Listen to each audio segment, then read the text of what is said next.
চন্দ্রপুর গ্রামে এক গরিব কৃষক বাস করত। তার হাল চাষ করার জন্য দুটি গরু ছিল এবং একখণ্ড জমি ছিল। সে সেখানে সারাদিন পরিশ্রম করত এবং সেখান থেকে তার যে উৎপাদন হতো তা দিয়ে সে খাবার নির্বাহ করত। কিন্তু গরিব হলেও সে ছিল অনেক সৎ। কিন্তু তার পত্নী সবসময় তার ভাগ্যকে দোষ দিত এবং বলতো যে জানি না আরো কতদিন আমাদেরকে এভাবে কষ্ট সহ্য করতে হবে। দেখো, আমরা কর্ম ছাড়া মানুষ আর কি করতে পারি? যে দেওয়ার সেই উপরওয়ালা যদি আমাদেরকে না দেয় তাহলে আমরা আর কি করতে পারি? আমাদের মানুষের কিছুই করার নেই। আমরা শুধু কর্মটুকু করতে পারি। হ্যাঁ, তুমি তো ঠিকই বলেছ, পরওয়ালা না চাইলে কোনোদিনও কোনো কিছু সম্ভব না। কিন্তু গ্রামের বাকি সব কৃষকের তো আলাদা জমি রয়েছে চাষবাসের জন্য। আমাদের তো ওই একখণ্ড জমি ছাড়া আর কিছুই নেই। তারপরে আবার 2 বছর থেকে কোনো বৃষ্টিপাতও হয় না, ঠিকমতো চাষাবাদও করতে পারছো না। তাহলে আমরা খাবো কি? কোথায় থেকে আসবে আমাদের খাবার?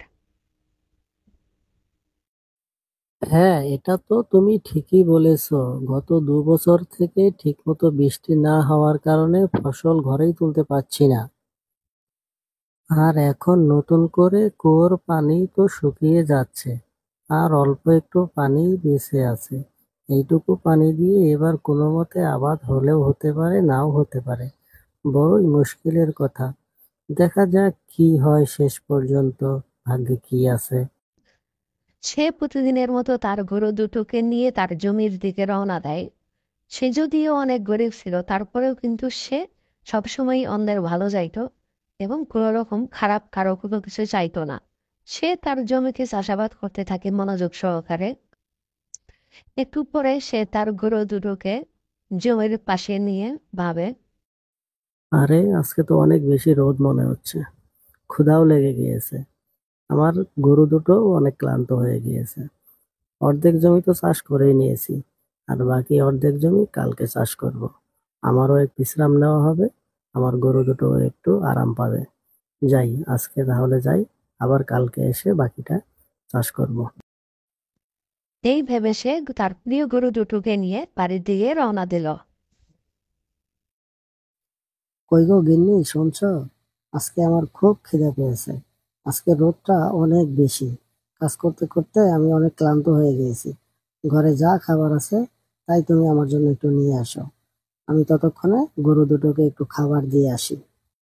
এমন সময় বাইরে থেকে তারা একটি বৃদ্ধ লোকের কণ্ঠ শুনতে পায়। আর দুজনে বাইরে এসে দেখে এক সাধু বাবা বাড়ির বাইরে ভিক্ষা করার জন্য দাঁড়িয়ে আছে। তখন সে তাদেরকে বলে যে সে খুব ক্ষুধার্ত, ঘরে যে কোনো কিছু খাবার থাকুক না কেন তাকে দেওয়ার জন্য সে অনুরোধ করে।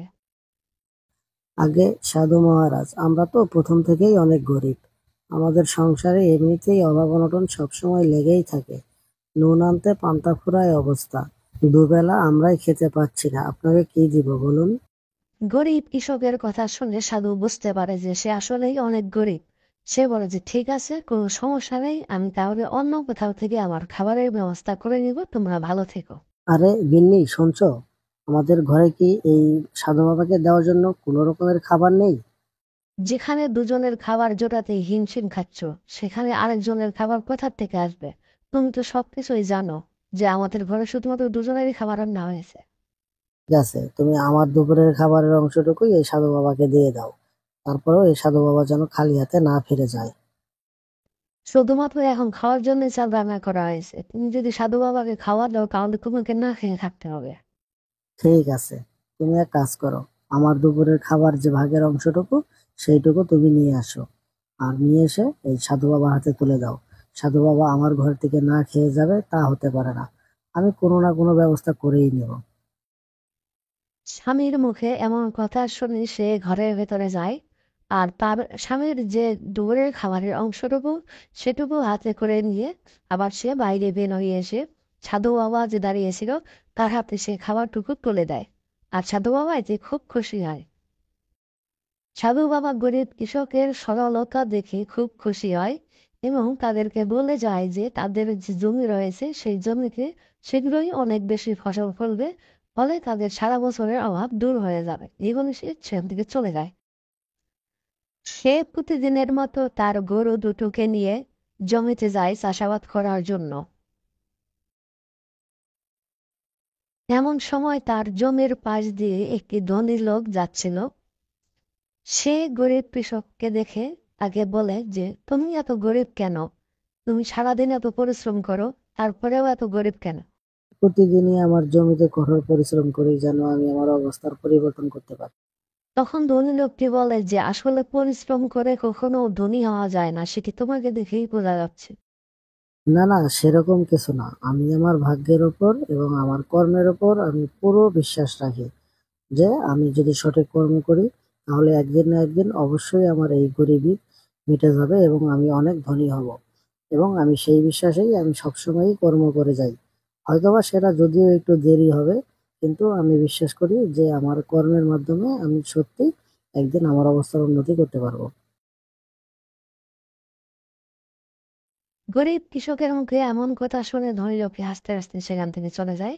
আর সে তার জমিতে আবারও চাষ শুরু করে দেয় এবং সে মনোযোগ সহকারে চাষ করতে থাকে। চাষ করতে হঠাৎ সে তার পায়ে আঘাত পায় এবং তার পা সামান্য কেটে যায়। সে মনে মনে অনেক দুঃখ পায় এবং সে ভাবতে থাকে যে আমি তো কারো কোনো ক্ষতি করিনি, তাহলে আমি কেন এরকম আঘাত পাচ্ছি? আমার গরিবি মিটতেছে না এবং আমি বারবার করে শুধু আঘাত পাচ্ছি। এইভাবে সে তার জমি থেকে চাষাবাদ শেষ করে বাড়ির দিকে চলে যায়। বাড়িতে এসে কৃষক তার পত্নীকে সব ঘটনা খুলে বললে তার পত্নী তাকে সাহস দেখিয়ে বলে যে তুমি কোনো চিন্তা করো না, যে তুমি সঠিক কর্ম করছো, তুমি তার ফল অবশ্যই একদিন না একদিন পাবে। পত্নীর মুখে এমন কথা শুনে পায়ে জখম নিয়েও সে আবার পরের দিন সকালবেলা জমিতে যায় বাকি চাষাবাদ শেষ করার জন্য। জমি চাষ করা তো শেষ হয়ে এলো, এখন পর্যন্ত বৃষ্টি হওয়ার তো কোনো নাম গন্ধই নেই। আমি এখন আবাদ করব কিভাবে? যাই, যে গিয়ে দেখি যে কুয়োটি আছে সেই কুয়োতে পানি আছে কিনা। যদি পানি থাকে তাহলে সেই পানি দিয়ে সেচ করব, জমি চাষাবাদ করব। এই ভেবে সে কুয়োর কাছে গিয়ে তাকিয়ে দেখে যে কুয়োর নিচে এক ফোঁটাও পানি নেই এবং এটি দেখে সে খুব চিন্তিত হয়ে যায় এবং অনেক হতাশ হয়ে বলতে থাকে। হায় খোদা, এ আমার কোন পরীক্ষা নিচ্ছ? এক ফোঁটা জলও কুয়োতে অবশিষ্ট নেই। এখন আমি চাষাবাদ করব কিভাবে? সারা বছরের খাবার আমি জোগাড় করব কিভাবে? কিভাবে আমি এখন আমার সংসার খরচ চালাবো? এক কাজ করি, কুয়োর নিচে নেমে গিয়ে কোদাল দিয়ে মাটি খুঁড়ে দেখি যে যদি পানি ওঠে তাহলে সেই পানি দিয়ে আবাদ করব। হে খোদা, একটু দয়া করো, একটু পানির ব্যবস্থা করে দাও যেন আমি আমার আবাদটা সঠিকভাবে করতে পারি। যেভাবেই কিছুক্ষণ মাটি খোঁড়ার পরে সে দেখতে পায় যে মাটির নিচ থেকে পানি বের না হয়ে একটি পাথরের নিচ দিয়ে পানি বের হচ্ছে। আরে এই পানি কোথা থেকে আসতেছে? এখান দিয়ে তো পানি আসার কথা নয়, তাহলে এখান থেকে পানি কিভাবে আসতেছে? আমার তো এটা মনে হচ্ছে যে এগুলো আমার নিশ্চয়ই ভালো কর্মের ফল। আমি যে মানুষের ভালো করেছি এবং মানুষের সবসময় ভালো চাই, আমার তো মনে হচ্ছে যে এটি তারই ফল। সাধু বাবাও তো আমাকে এটাই বলেছিল যে ভালো কর্মের ফল অবশ্যই এই দুনিয়াতে একদিন না একদিন পাওয়া যায়। আর এখন আমি সেটা চোখে দেখতে পাচ্ছি। এখন আমি এই পানি দিয়ে চাষাবাদ করে আমার গরিবি থেকে আমি মুক্ত হতে পারবো।